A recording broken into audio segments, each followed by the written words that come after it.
بسم الله الحمد لله والصلاة والسلام على رسول الله صلى الله عليه وسلم. كبجمتوتا في جالتمتوتا وبلينكيا دران درسي السلام عليكم ورحمة الله وبركاته.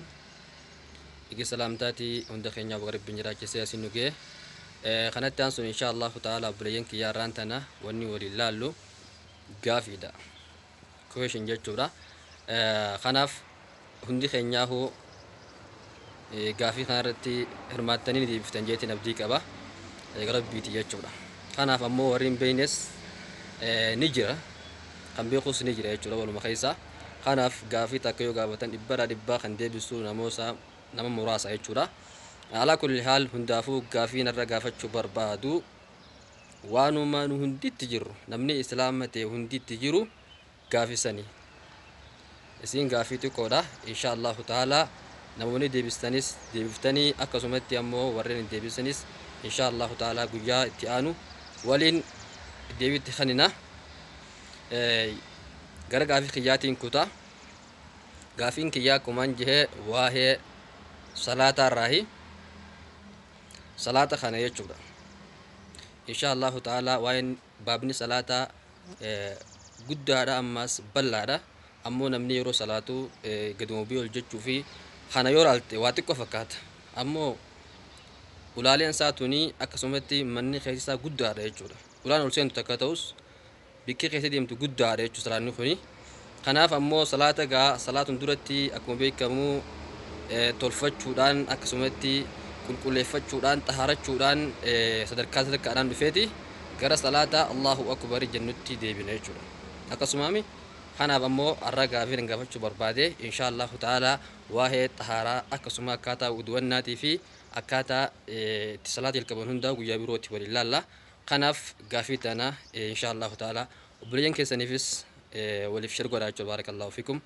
Gaafiin tuni tami salaata kana keessatti salaata waajibaa shanan keessatti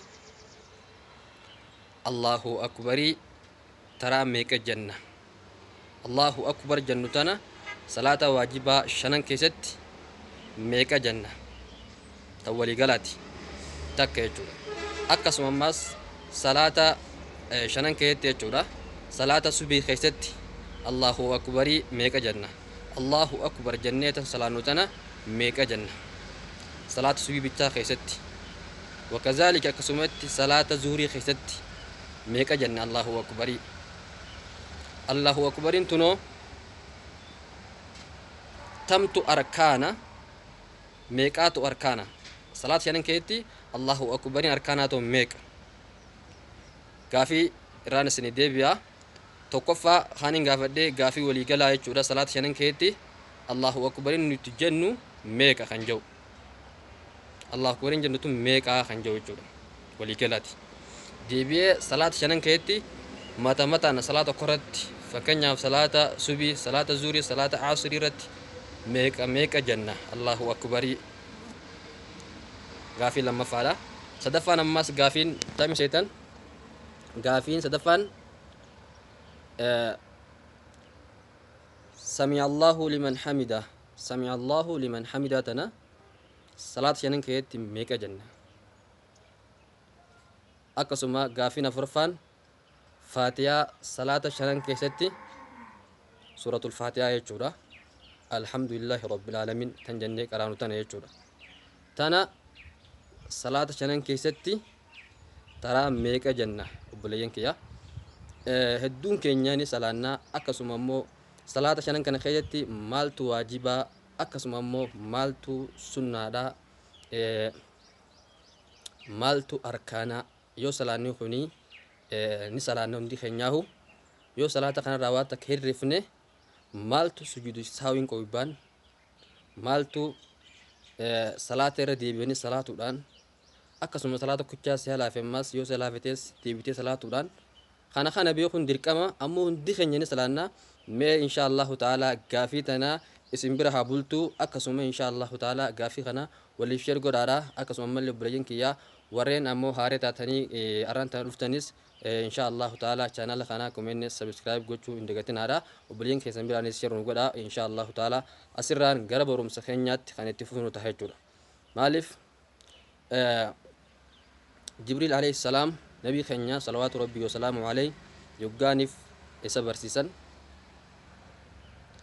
نيغافتا أكنا ما تيت ملك جبريل تدفع نبي خنيا عليه الصلاة والسلام برتا يغافت متى الساعة قيامة يومي خنجوهن دخيت يجورا مالف غافتت يوغاني والله أكيد وايد غافتت بودرة دي بسيف يوم هوندا وانت كيو غافتي نمني سن سمو خيسي وفي في ددبي يو دي بشات خنيته فين رانفتو واني لافت تنا ما خنن لافت نمي لابد يجورا خنا في ان شاء الله تعالى غافي خيا ان كان سنغا فدي خنا ابرت نابل تانية كسمت يجورا ويا ربي كن ينفره دي بساسي ولينتي خنينا اكسم مله ورين دي بسا خنون دي سنس كما خومنتي تينيس غرام مله سنيمجتين دي بسا خيسن نانغو هندي سنجورا ان شاء الله تعالى بايمني صلاتكم انجي سلاني يولا لنتي كادمله وان غدادا اكسم بنون ساتيس وان غد برباچيسا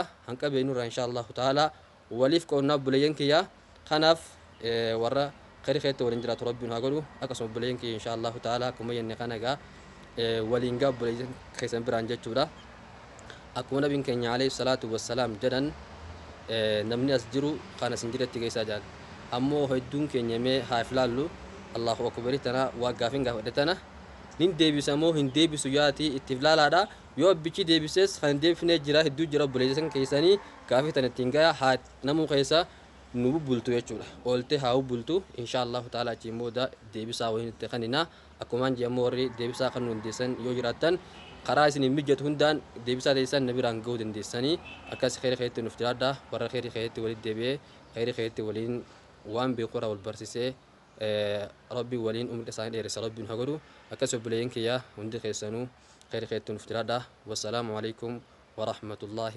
وبركاته.